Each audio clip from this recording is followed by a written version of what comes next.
From WDWNT, the worldwide leader in Disney Parks news, this is ParksCenter.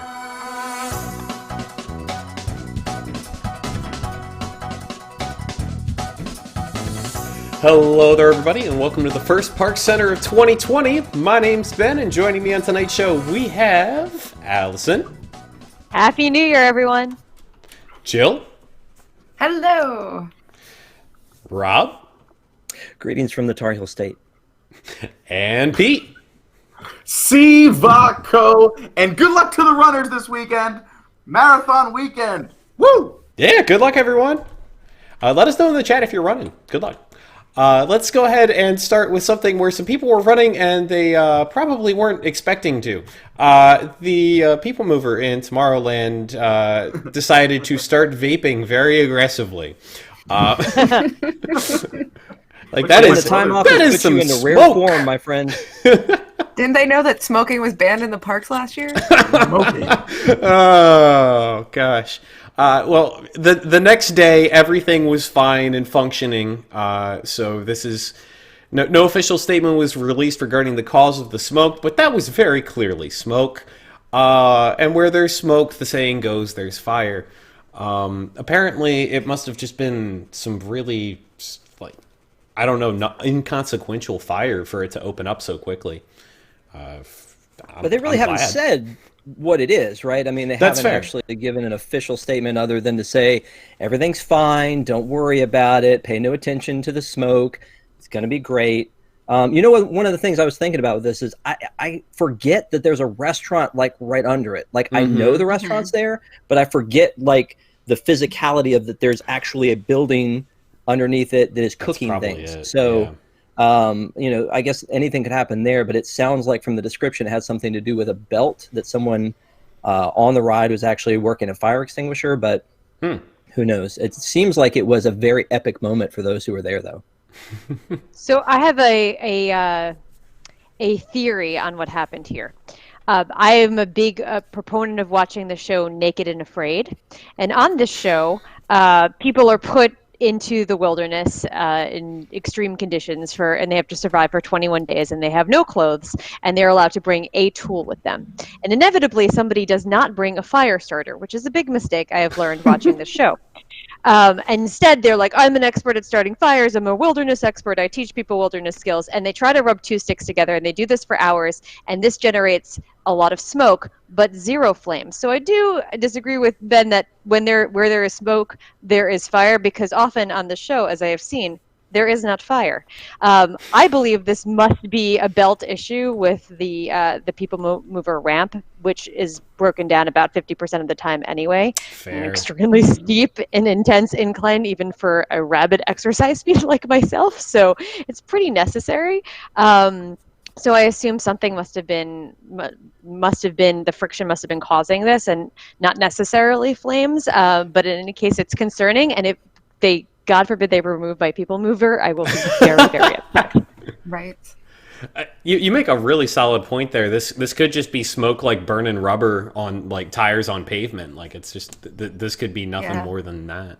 Although I will say, like, burning rubber has a pretty distinctive smell, and no one seemed to be reporting that in any of the social media or Twitter posts we saw. That's but because hot smells rubber like doesn't smell great. Yeah. But yeah, that speed ramp is it has seen better days, so I wouldn't be surprised if that is at least part of the source of the problem here.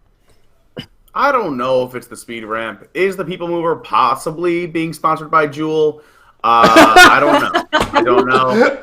I don't know. For me, I don't think, one, the speed ramp moves fast enough, and two, the smell of burning rubber would be something you would smell. So to me, this had to be either a mechanical issue or something in that kitchen that they don't want to talk about.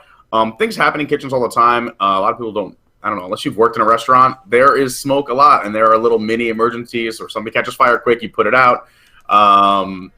So I have a feeling this is probably one of those controlled fires, and why issue a statement just makes you look bad as a company. So to me, I'm going to say that it was in the kitchen, but who knows? At least it wasn't anything serious. No one got hurt, and we could still enjoy the magic. Yeah.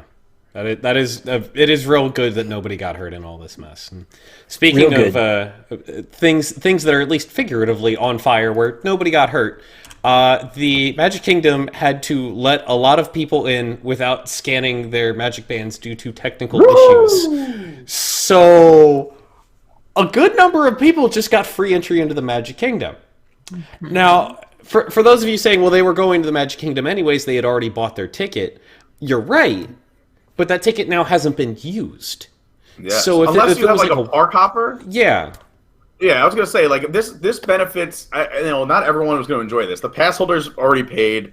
If you had a park hopper, you already probably used it or are going to use it later that day.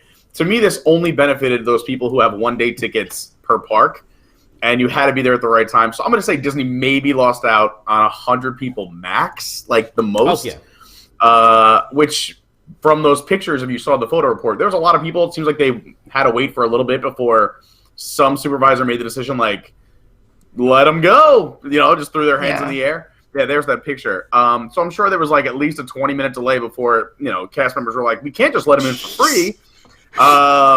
So you know what? For the wait, I hope those 80 to 100 people who had those 1-day tickets in that crowd enjoyed their free entry and get to go into another park. Besides that, this is cool. This is one of the fun little things at Disney that when things like this happen, Disney they can't just not let you in the park. So go in, have fun. This is like when there's extra food at the end of the night, or it's something cool happens. When you leave an after hours event with a sack full of ice cream bars. Yeah, that was so great that night. I loved it. I was like, "Are you gonna finish those?" And I got 30 ice cream bars. That was fun. But yeah, so this is one of the perks of you get lucky at Disney. Good for those people in that crowd. Yeah, and I totally agree. I don't think Disney didn't lose that much, because the other thing is even people that had park tickets, if you have a 4-day park ticket anymore, you have to use it within a certain window of time. So if your trip is planned from Monday to Friday and you're only staying that long, even if you had a free day left on that ticket, you're not still there to use it within the 2-week window that it expires. So yeah, I don't think Disney lost out on a ton here. And what else could they do? They can't leave people just backing up at the Magic Kingdom for hours, and they would start falling into the lagoon, for crying out loud. Yeah. Well, I think that was a great call that they made, though, to let people in because of that crowd. When you look at the video of that crowd, it looked like that could have gotten unruly very quickly. So I think the fact they let them in was a great call. My question is, because I've had an annual pass for a while. I don't know. Yeah, there's the masses of people, and they all seem pretty calm. They're just chilling. But I can imagine that could have gotten pretty ugly pretty fast. So it was a good thing that they let everybody in, because that's a lot of people. Yeah, but because I've had an annual pass for so long, I don't know if this how this works. But I wonder if you have fast passes associated with a ticket and you go into the park without accessing the ticket. Oh no! Either A, the fast pass does not work, or B, once you access the fast pass, does it automatically validate your ticket? That's a really good point. I am so curious now about that. I'm a technical guy, so that's the kind of thing where I'm just like, oh my gosh, how? If anybody knows that, please let us know. If those supervisors are going to spread the word quick, even if you got up there and your fast passes didn't work, and you were like, the ticket system in the front of the park didn't work, they'd be like, what? And then somebody like, yeah, just let them go. There was a whole group of people. Yeah. Disney, even if you have any kind of, little hack, if you have any kind of decent story that will check out somewhere else in the park, if you're ever late for something and you blame it on the buses, that's always a good go-to, because the buses are always late.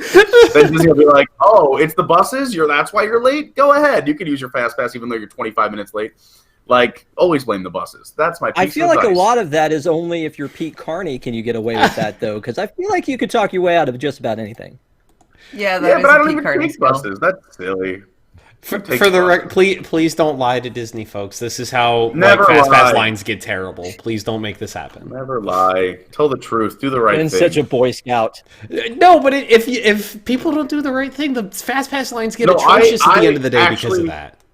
do agree with Ben that you shouldn't do this. I'm talking like in case of emergency break. Right, yeah. Like if this is your only chance to do, like if you need that magic, like there's something to be said for it. If you miss your fast pass, you're not coming back to Disney for 5 years, then yes, you know, they'll help you out anyway. If you just tell them that it's Disney. But it may have been an automatic thing though. Like if you go to Splash Mountain to cash in your fast pass, it may go, oh wait, they're supposed to be in this park, and it may go ahead and validate that ticket at that point. Because like Max Pass, the way that works, you cannot use Max Pass until you're in the park, so it knows and it has that like kind of like that understanding. So I wonder if you go to use it, because you can't book a fast pass unless you have a ticket.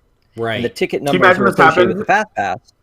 So I mean, if it goes in at Hollywood Studios with boarding groups, can you imagine this happening? Oh no! Oh gosh! Because you can't because you can't do it. Mm-hmm. Yeah.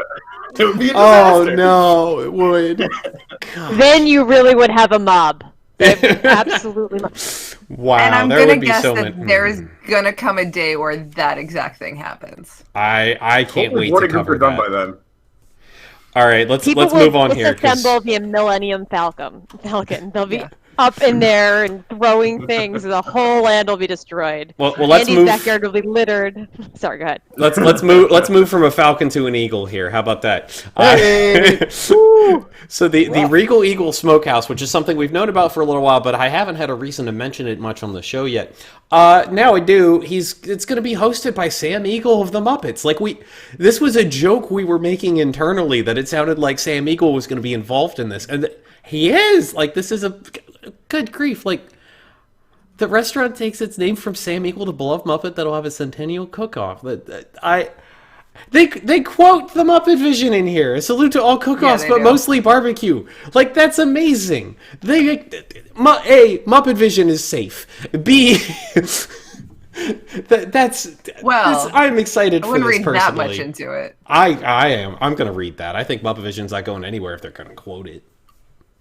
Or they're going to turn it into a restaurant. Fight me. They're going to turn Muppet. They've already got Pizza Rizzo, and they barely use that. We now have Muppets, or will have had Muppets in 3 of the 4 parks, which is pretty amazing. Yeah, and if you count Merry Menagerie, I guess you could say that there's 4. Puppet, not just puppets, but specifically Muppets. Yes. Muppets. Yeah, and that's not something we could have said a year ago, which is kind of crazy. And the fear is always that they're just going to completely eliminate Muppets because Disney doesn't know what to do with the property. But here, this is exactly what you can do with the property. And this is like if you inject an IP into Epcot, this is how you do it. Yeah. Yeah. And I don't know. Go ahead. I was just going to say that's the direction they're going. They're putting more and more IPs. They're putting Ratatouille and Beauty and the Beast into France. They're putting more IPs in. So if Muppets is the IP they choose to put into the American Adventure, that would be pretty awesome. Well, and it just kind of fits with the whole Liberty Square thing, right? I mean, the fact that it was already Sam the Eagle over there. I mean, I think that they've made kind of a case for like Sam the Eagle. I think it's cool. I would have gone to the Smokehouse anyway, but now it just makes me want to go there more. And I mean, part of me is like, okay, Sam the Eagle next to like the most cherished American adventure show, but also I'm like, hey, Muppets. So I'm down more than I was before, but I don't know when this is going to open. Do we know when this is going to open? Just other than soon? Any day now. I think we're just at soon. It was supposed to open like 3 times already. I don't know. I have my reservations. I feel like this could be like here. Yeah, I have reservations. I don't have reservations. I have my concerns because I'm just afraid that they're like, all right, well, now that Sam Eagle's in this park, we can take him out of other things, or we can take the Muppets out of other parks and satisfy the Muppets people. I just don't want that to happen. I think this is a perfect match, like you guys were saying. It's in America at Epcot, which Sam Eagle is, a tribute to all nations, but mostly America. Regal Eagle, like, is perfect name for a smokehouse, and also you have Sam Eagle. This was the perfect marriage, and I don't know what took so long for them to come up with it, or maybe they just heard us and they were like, this is genius, but it's perfect. It literally is perfect. I'm so excited. What's better than a smokehouse and craft brews in America. What's funny is, never mind, time's up. I'll tell the story on the post show. But yes, good, because that was a great transition. What's better than all of that? How about getting actual roaming characters in Galaxy's Edge? We have now seen a test of an R2D2 roaming droid testing in Galaxy's Edge in Disneyland. Now, this isn't the Florida one. This is the Disneyland one. We got a lot of Florida viewership here, so don't go expecting that to be something you can see in the park down here. But this is pretty cool. Like, I'm so glad that they're actually trying to make this happen. Yeah, of course there's no schedule as this is just a test, but there's hardly any schedule for any characters in Galaxy's Edge, really.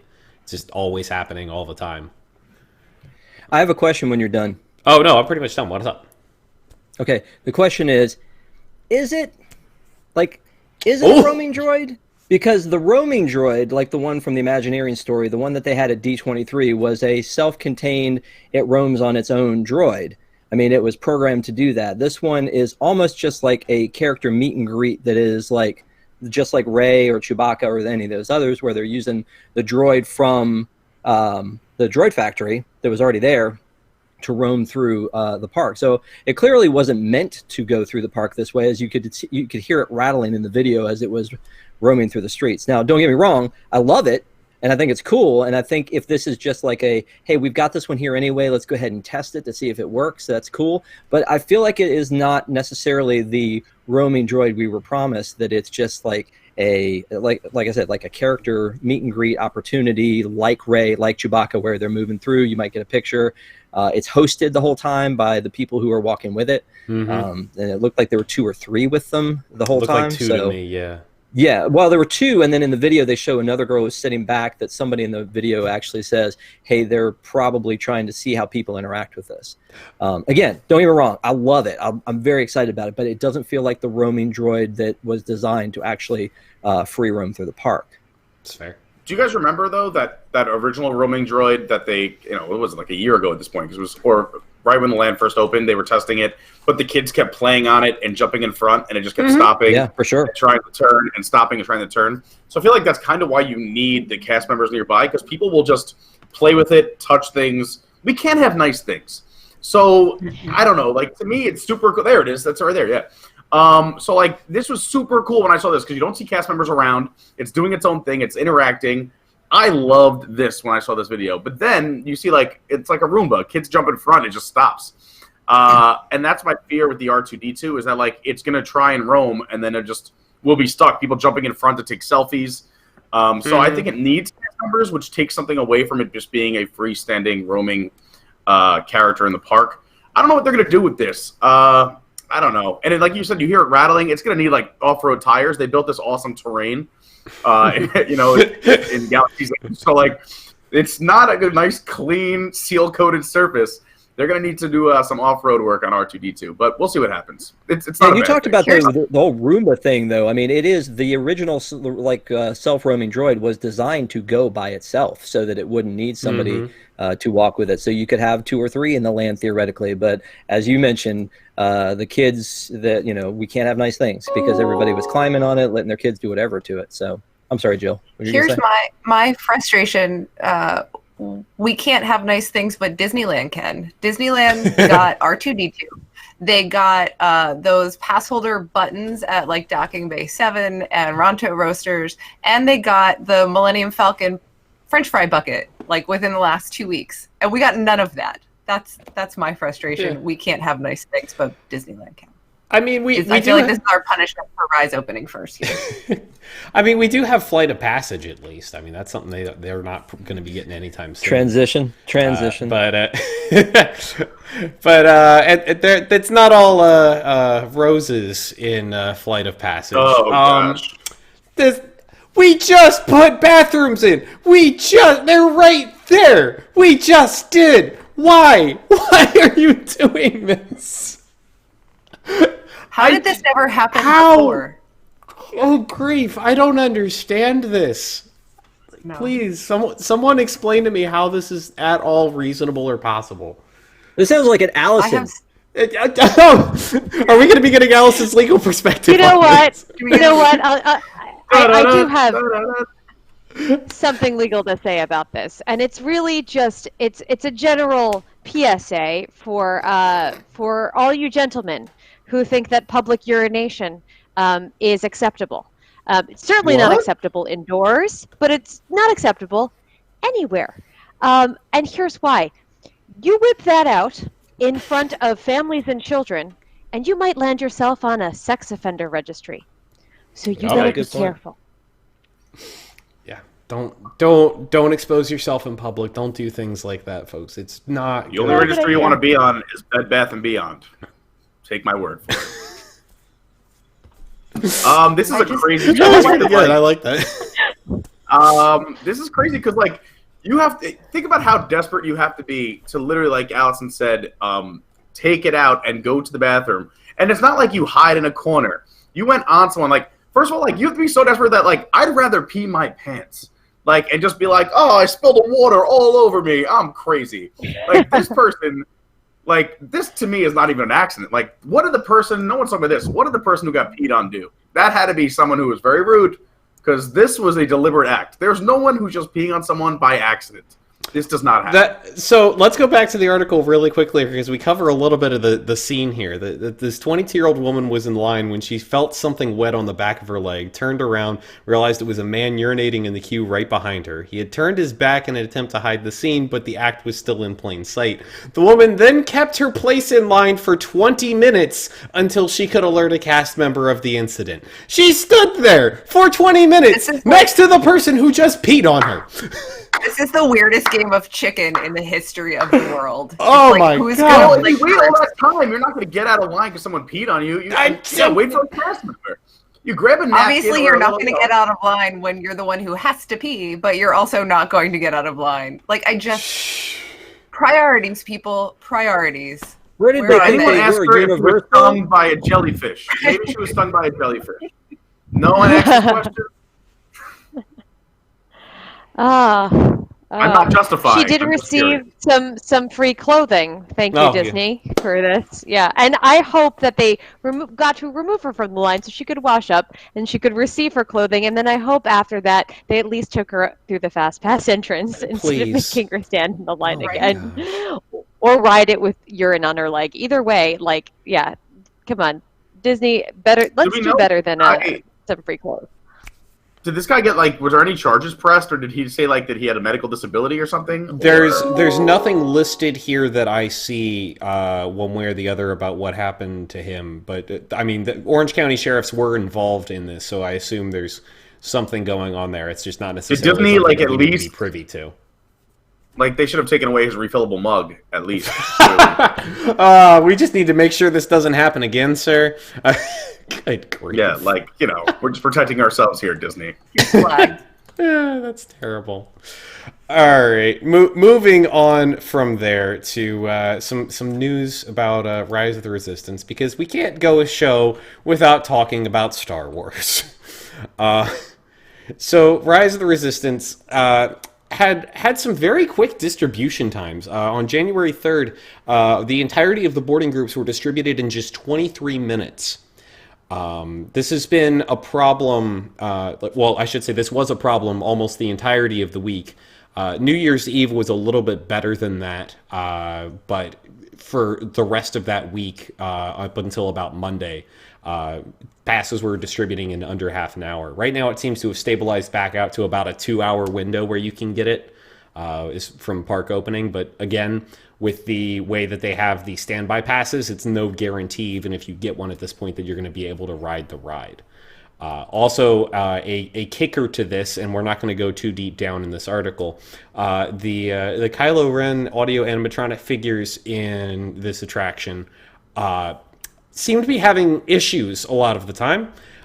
This may have been why the attraction was closing so often when it first opened, was that they wanted to make sure that everybody during like the opening window got the 100% perfect experience and not any of the B modes that we have now seen when these animatronics go down.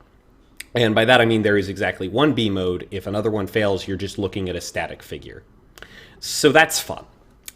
Right. Well, and then there was the issue that there were the pre-show issues where they were bringing people in through like 2/3 of the way through the ride, and they weren't getting to experience like the first more than half of the ride. So that's been a thing in the last week. Yeah, but just to clarify, we are going to try and keep this as spoiler light as humanly possible. All right, here's what happens. All right, so no spoilers. Like I've obviously I've moved down here recently, so I go to the parks a lot, and I've ridden this a bunch of times. I haven't in the last week because of all the problems. It's that animatronic. Not giving anything away, it has the same kind of motion as the Wicked Witch. We've talked about this from the old Great Movie Ride. So if they can't fix that, this is like the easiest animatronic movement in the ride. I don't want to give anything away. So this should be super easy to fix. I don't understand. It like does the least out of anything in this ride. So I don't understand the issues there.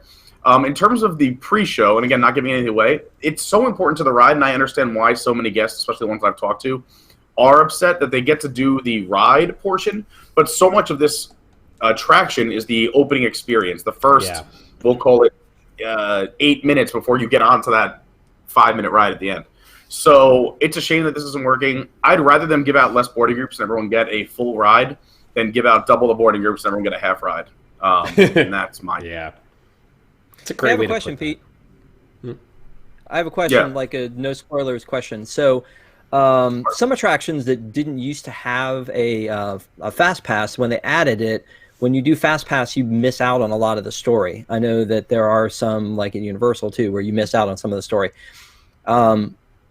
What do you think is going to happen when they open up fast pass? When that actually opens, is there going to be a bypass of some of this pre-show stuff, or is this still all so important? So we saw where the fast pass line enters, and it's literally right before you start the first pre-show. So there's a room where they separate you into 2 pre-show rooms. And so the only thing you miss out on is a lot of the Easter eggs in the queue, a lot of the cool rooms, a lot of the cages, the guns, the suits, all the fun stuff in the queue you'll miss, but you won't miss any of the pre-shows. It comes in right before the first pre-show door. There are some things like with pre-show where you can miss and some you can. I actually did the Void, the Star Wars at the Void, and when we went to do it, the instruction videos were down. And that, like, you pay for that. I mean, you're paying specifically for that experience. And they were like, "Oh, well, it'll be fine. You'll be able to figure it out when you get in there." And so I feel like I missed, like, and I don't know if you guys have done the Void and done Star Wars and know what it is. But when we did like Wreck-It Ralph, there was a huge video intro that tells you what you're about to do. I felt extremely gypped. So I can only imagine on something of this scale missing half the pre-show. I'm curious, did they give you anything for that? Because you're right, that is such a huge part of that experience. Did they give you a coupon or a voucher? They gave us a free photo at the end. Ugh, that's brutal. I can't even tell you where it is right now. I mean, it was not. But I mean, at that point, it's like, why does that matter? Because you've already missed it at that point. Yeah. So that stinks. But yeah. Well, moving on to our last topic of the night, staying with the Star Wars, specifically with Star Tours. There is some new content in Star Tours now. I am happily surprised that this is not getting neglected in favor of Galaxy's Edge, and it looks like this is going to continue to get updated, possibly with even more Star Wars movies on the horizon, maybe? Is this the last time that we're going to see an update for Star Tours, or is this going to continue being something that Disney keeps pushing content to? Are we going to see a Mandalorian Star Tours coming up soon? I want to see that. Baby Yoda. Baby Yoda and Star Tours. Yes. So, I hope so. I hope we don't get rid of it. Go ahead, Rob.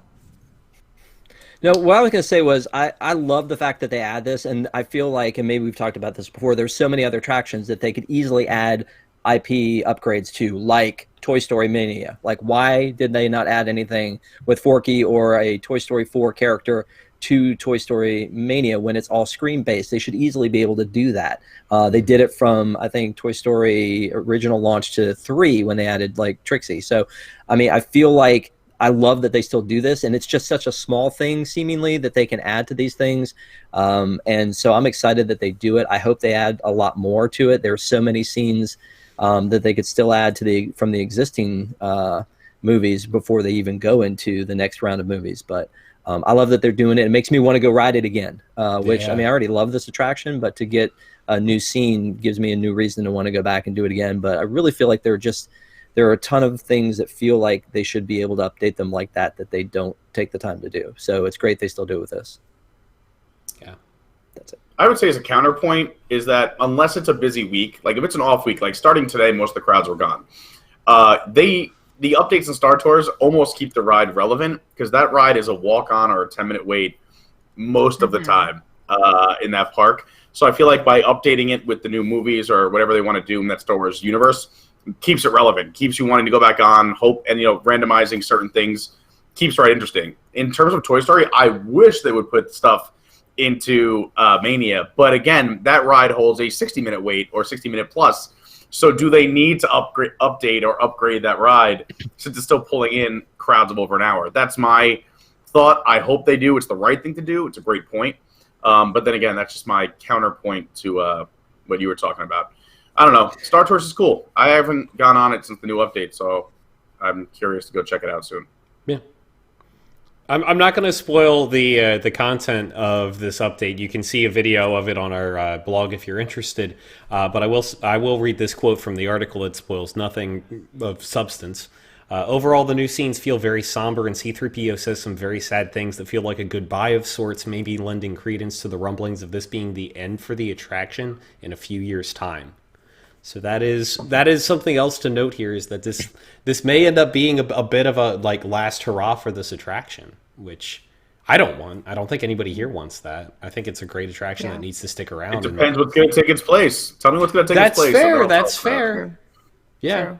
Yeah, I don't know. I find it interesting. I don't know. I feel like that's a lot to read into this. That, C-3PO, especially if you've seen Rise of Skywalker, you can draw other conclusions about why it may sound that way, other than just it's some sort of harbinger of the ride closing. Although, to be fair, we've worried about the fate of this ride for quite a while now, ever since Galaxy's Edge was announced. So who knows? But on that point, to be fair, I know we're overtime, but that ride is confusing for people who haven't been to the park or don't know what's going on. You turn that corner and you think like, oh, this is the Star Wars land.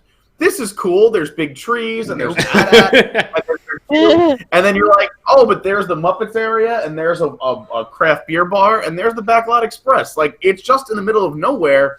The ride is kind of out of place, which, again, going way back to our discussions 2 years ago, where we were like, why is this Star Wars land or, Galaxy's Edge not connected to this in some way? Or, how come this is just out freestanding on its own? And then you have the Star Wars meet and greets across the plaza. This is just a cluster of Star Wars around this park. And I think Disney is slowly going to have to fix it over time because it really doesn't make sense. It is the Star Wars park. Their finale at night of fireworks is Star Wars. Everything is Star Wars in this park. But there's a whole land dedicated to it. I don't know. It doesn't make a lot of sense in theory. So who knows? Well, real quick, I think it's different though, because it's not, the Batuu is immersive Star Wars. It is, you are part of the story. This one is you're reliving, like you're seeing like the classic characters, just like Star Wars Launch Base still has sort of a use outside of, the living the adventure opportunity. So I do think that, especially if you've got a park full of Star Wars fans, it kind of makes sense to still have it there. And I know that you're a fan. Imagine a casual person entering, or even like they have the Jedi trials going on. Like, that could feel immersive. There's kids walking around in robes. They're battling Darth Vader. Then you have this huge AT-AT. You might not even know. You might think this is Galaxy's Edge. You might think you're on Batuu. And then all of a sudden you walk, and then you're in Grand Avenue, and then you walk through a tunnel, and you're on a whole other planet again. You're like, what's going on here? And then if you want to meet characters, you got to go to the other side of the park and go to something called Launch Bay as you pass by Disney Junior Dance Party. What is going on? So let me answer this. Yeah, sorry, we're going way over time. We're going way over, but I just have to say that the correct answer to this is the land under the tunnel is Batuu, and then by Star Tours is Ba-1. That's all. Geez. And on that terrible note, why would you do that? Thank you all for putting up with ParksCenter. Happy Marathon Weekend to all the runners coming into good luck to everybody out there running. And a big thank you to our travel sponsor, Never Grow Up Vacations. They are an authorized Disney vacation planner whose focus is in making magic for their clients. And with over 20 years of experience booking Disney vacations, we're sure they can help you make your next trip even more magical. So head on over to wdwnt.travel to contact them about your next trip today. Thank you all for joining us. Thank you for watching live if you are watching live. We are on YouTube and WDWN Tunes every Wednesday night at 9 p.m. Eastern. You can find us at youtube.com/WDWNT or WDWNtunes.com. We do have the podcast form of this available as well, and the YouTube replay is up as soon as we stop going live. So check that out. If you're ever not around one week, you can find us. That is going to do it for this week, except for our post show, which is coming up right after this. If you are one of our WIGS members, you can head on over to patreon.com/WDWNT to find the link to watch the post show there. If not, you can go to that same place. For as little as $2 a month, you can join the WDWNT Interglobe Society, get access to our post shows, the post shows for News Tonight, and a whole host of other benefits. So we highly recommend you check that out if you haven't yet. All right, that is the end of tonight's show. We are going to head into the post show in just a moment. Otherwise, we will see you all next week. Sivako! Bye.